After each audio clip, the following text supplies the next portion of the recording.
बोलिए कृष्ण कन्हैया लाल की जय। श्रीमद्भागवत महापुराण की जय। कल हमने पावन भागवत कथा के माध्यम से यह श्रवण किया कि पवित्र पावन नैमिषारण्य की पावन भूमि पर 88,000 ऋषि यहाँ पधारे हैं और उन महापुरुषों के बीच में श्री वेद व्यास जी महाराज के परम शिष्य सूत जी महाराज पधारे। सूत जी महाराज की उम्र कोई बड़ी नहीं है, इसीलिए आज का प्रश्न है कि सबसे बड़ा कौन है। भागवत कहती है, धन वृद्धा बल वृद्धा आयु वृद्धा तथैव च ते सर्वे अपि ज्ञान वृद्धा सुचा किंकरा शिष्य किंकरा। कोई बल में बड़ा होता है, कोई आयु में बड़ा होता है, कोई कदाचित धन में बड़ा हो सकता है, किंतु जो ज्ञान में बड़े होते हैं वो ही सबसे बड़े होते हैं। इसलिए सूत जी आप देखने में छोटे लगते हैं, लेकिन अज्ञान रूपी अंधकार को मानव के हृदय में बैठा हुआ है, उसे दूर करने के में आप करोड़ों सूर्य के समान हैं। आहा,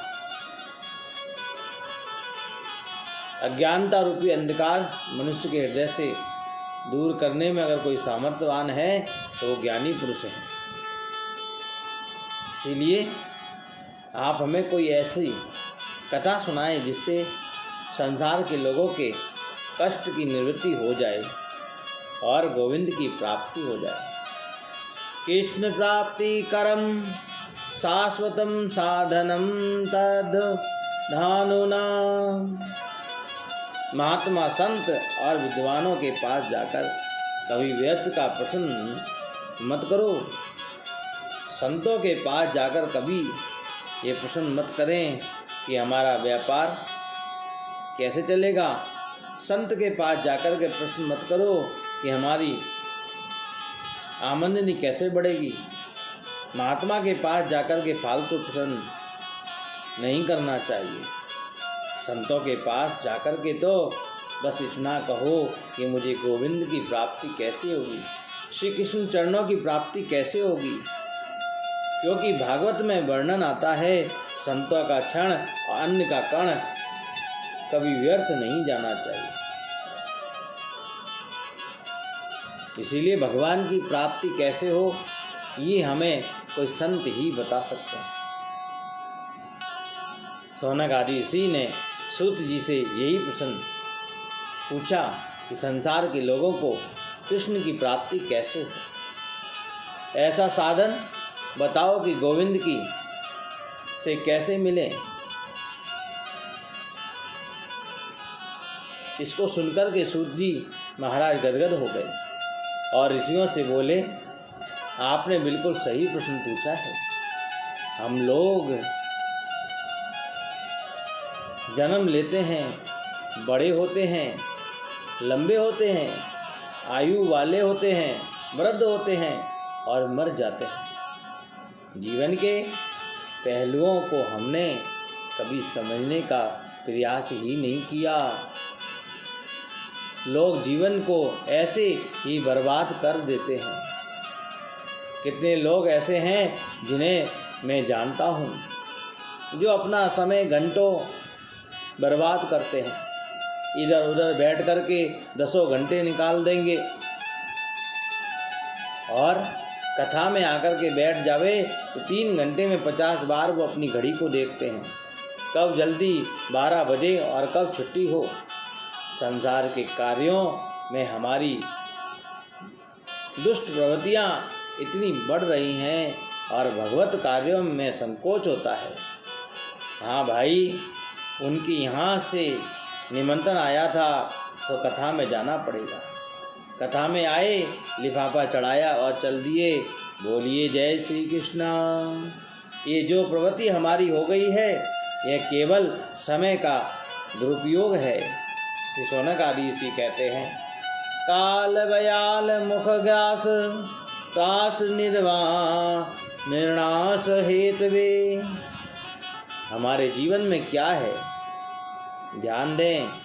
एक बहुत बड़ा अजगर सर्प है और अजगर सर्प ने अपने विशाल मुंह को खोल करके बैठा है। पता नहीं कब वो हमें निगल ले। जब तक वो अजगर अपने मुंह को बंद नहीं करता, जैसे ही वो अपने मुंह को बंद किया, तुरंत मेरी मृत्यु हो जाएगी। ऐसे ही काल सर्प के मुख में हम ग्रास बने हुए हैं। मैं आपको अभी पावन भागवत की चर्चा श्रवण करा रहा हूँ, पर पता नहीं अगले ही क्षण मेरे साथ क्या हो जाए।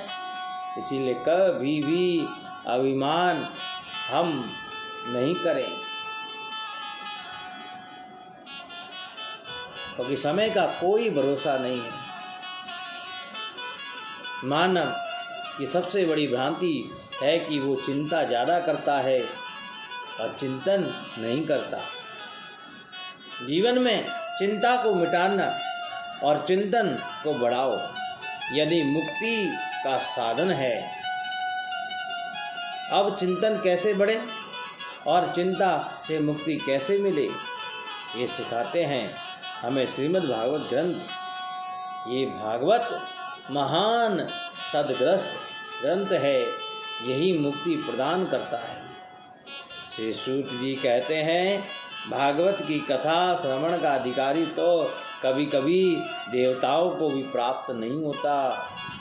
एक बार देवताओं को जब पता चला कि राजर्षि परीक्षित को सुखदेव भगवान भागवत रूपी अमृत पिला रहे हैं, वे अपने यहाँ से अमृत कलश को लेकर के आए और सुखदेव से बोले, इसको अदला बदली कर लो। एवं विनियन मयि जाते सुधा राज्ञा प्रप्रियन्तां प्रपास्यामो वयं सर्वे श्रीमद्भागवतमृतम्। ओहो, सुखदेव जी ने कहा, कहाँ स्वर्ग का अमृत और कहाँ श्रीमद् भागवत, दोनों की बराबरी एक संग कैसे हो सकती है। स्वर्ग में जाकर वहाँ के अमृत का पान करने के बाद भी व्यक्ति को नीचे गिरना ही पड़ेगा। और कहाँ गिरेगा व्यक्ति, पुनरपि जननम पुनरपि मरणम पुनरपि जननी जठरे शयनम। लेकिन भागवत अमृत का पान करने जिसने कर लिया, उसका तो आवागमन का कुचक्र हमेशा के लिए मिट जाता है, आवागमन की छुट्टी हो जाती है। सुखदेव जी ने देवताओं को अभक्त समझा और भागवत कथा अमृत का दान उनको नहीं किया। वहीं भागवत कथा अमृत मैं आप लोगों को श्रवण कराऊंगा। देवताओं ने जब ब्रह्म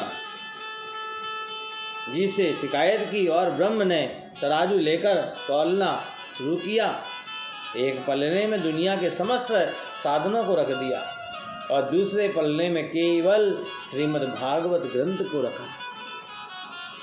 जैसे ही भागवत जी को विराजमान किया, भागवत का पलना नीचे हो गया और समस्त पलने जो धर्म संस्कारों के हैं वे ऊपर उठ गए। भजन जिसमें जो होता वही तो नीचे जाएगा।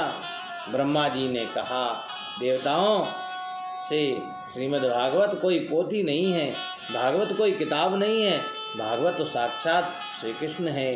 बोलिए कृष्ण कन्हैया लाल की। इसीलिए भक्तों, जीवन में बड़ी श्रद्धा प्रीति से एक श्रीमद् भागवत कथा श्रवण करनी चाहिए। साक्षात कृष्ण स्वरूप श्रीमद् भागवत कथा है। इसका श्रवण करने से जीवन धन्य हो जाता है। नारद जी ने जन जन में इसका प्रचार करने के लिए अपने पिता ब्रह्मा जी से इसका अध्ययन किया था। लेकिन साप्ता श्रवण की विधि क्या है, ये तो नारद ने सनत कुमारों से सुना था। सौनकादि ऋषि बोले, हमने तो सुना है सनकादि ऋषि घूमते नहीं हैं और नारद जी कभी एक जगह बैठते नहीं हैं। ये प्रसिद्धि है, नारद जी हमेशा भ्रमण करते रहते हैं और सनकादि ऋषि कभी एक दूसरी जगह जाते नहीं हैं।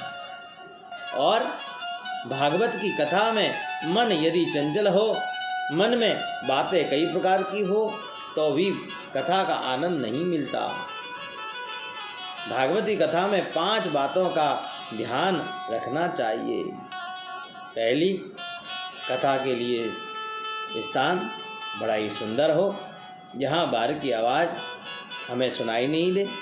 दूसरी बात, भागवत का गान, भागवत को सुंदर शब्दों में गाया जाए। भागवत का ज्ञान। तीसरी बात, सबको ज्ञान पूर्वक सुना जाए। चौथी बात, भागवत का ध्यान, उसको एकाग्र होकर के मन लगाकर सुनना जाए।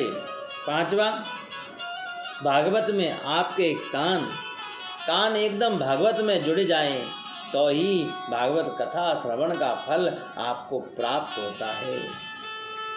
अंतर्राष्ट्रीय रामसिंह संप्रदाय के जन्मदाता महाप्रभु गुरुवाणी के माध्यम से कहते हैं कि भगवान के लीला रूपी कथन को अगर अपने जीवन में उतारना है तो हमें संसार की बातों को छोड़ना पड़ेगा। इसलिए उन्होंने लिखा है, अगल बगल की वार्ता कहन सुनन सब बान। जब इधर उधर की चर्चाएं छूट जाएंगी तभी तो हमारे कान कथा में जा पाएंगे। केवल शरीर कथा में चला जाए उससे कल्याण नहीं होता। अब सनकादिक कुमार तो एक ऐसे संत हैं जो कभी घूमते नहीं हैं, और नारद जी ऐसे हैं जो एक जगह कभी बैठते नहीं हैं। तो नारद ने एक जगह बैठकर 7 दिन तक संत कुमारों से भागवत कैसे सुन ली। श्री सूत जी कहते हैं, एक बार देवर्षि नारद बड़ी तीव्र गति से दौड़ते जा रहे थे। तो बद्री धाम में विराजमान चारों भाइयों ने सनत कुमार जी चारों देखा नारद जी को और पूछा, नारद जी क्या बात है, आप कुछ उदास लगे हैं। हमने तो सुना है कोई कितना भी रोता हो, कितना भी निराश हो, किंतु नारद का दर्शन हो उसे हो जाए तो वो मुस्कुराने लगता है, और आज आप जैसा संत स्वयं इतना दुखी है। नारद जी सनत कुमारों के चरणों में गिर पड़े, रोते हुए बोले, क्या बताऊं महाराज, मैं पृथ्वी पर आया, पृथ्वी को सबसे श्रेष्ठ समझ करके मैं यहाँ आया। हरि क्षेत्र में गया, कुरुक्षेत्र में गया, सेतुबंध रामेश्वरम में गया। सत्य कहता हूँ सनत कुमार जी, मुझे कहीं भी शांति नहीं मिली। जीव को जीवन में क्या चाहिए, उसका मन कब प्रसन्न होता है, जब जीव को शांति मिल जाती है। सच बताऊं, ना कोई सत्य बोलता है। ऐसी लोगों की बुद्धि को कलयुग ने बिगाड़ दिया है। एक बार भी कोई सत्य बोल देता है तो वो अपने आप को राजा हरिश्चंद्र समझता है, और दिन में झूठ 10 बार बोले तो उसकी कोई गिनती नहीं है। एक धर्म का काम यदि कोई करता है तो बार बार गिनाता है, और पाप का काम 10 बार करे तो महाराज कहता है राम जी की इच्छा थी सो हो गया, हम क्या करें। बड़ों का आदर समाप्त हो गया है, संतों का सम्मान खत्म हो गया है। घर में बहू की चलती है, दादी बाबा को कौन पूछता है। संत कुमार बोले, घर में नई बहू यदि चलती है तो गलत बात नहीं है, घर में बहू की चलनी चाहिए, लेकिन बड़ा काम कोई करे तो दादी से, बाबा से, बुजुर्गों से सलाह लेनी चाहिए। लेकिन यहाँ तो घर में चलती है नई बहू की साले लेते हैं, सलाह लेते हैं तो साले की ससुराल से बुलाते हैं। हमारे ब्रज में तो कहावत है, दीवार बिगाड़े आरो और घर बिगाड़े सारो। इसलिए ध्यान रखना कि घर बाहर की सलाह से ही बिगड़ता है। अगर नहीं मानते तो कौरवों के प्रमाण है कि मामा शकुनी की कृपा से क्या हुआ, सब जानते हैं। नारद जी कहते हैं कि घर घर में गया, संतों के आश्रम में गया, मुझे शांति नहीं मिली। कलिनाम धर्म मित्रेण धैर्यं बाधितादुता। आगे की शेष चर्चा हम कल श्रवण करेंगे। आज की कथा को यहीं विराम देते हैं। राम जी राम राम महाराज।